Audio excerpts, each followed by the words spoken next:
أعوذ بالله من الشيطان الرجيم. بسم الله الرحمن الرحيم.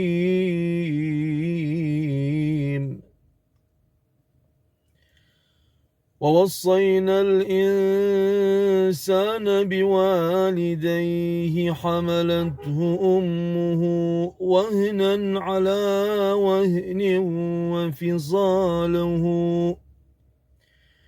وفصاله في عامين أن اشكر لي ولوالديك إلي المصير.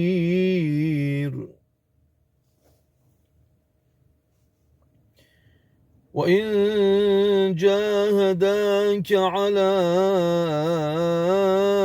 أن تشرك بي ما ليس لك به علم فلا تطعهما وصاحبهما في الدنيا معروفا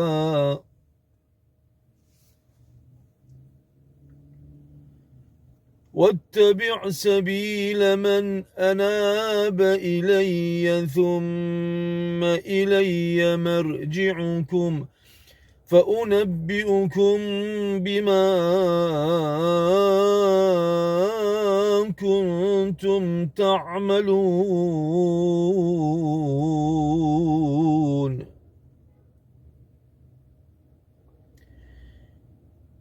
يا بني إنها إن تك مثقال حبة من خردل فتكن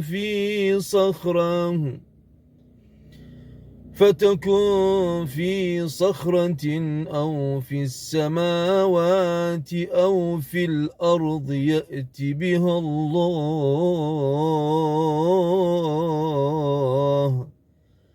إن الله لطيف خبير. يا بني أقم الصلاة وأمر بالمعروف وانه عن المنكر واصبر على ما أصابك إن ذلك من عزم الأمور.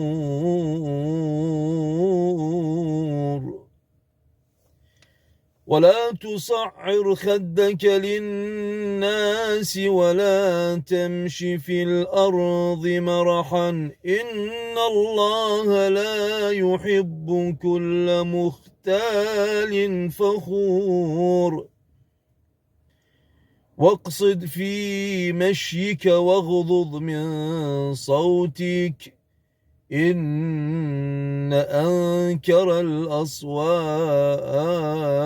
لصوت الحمير.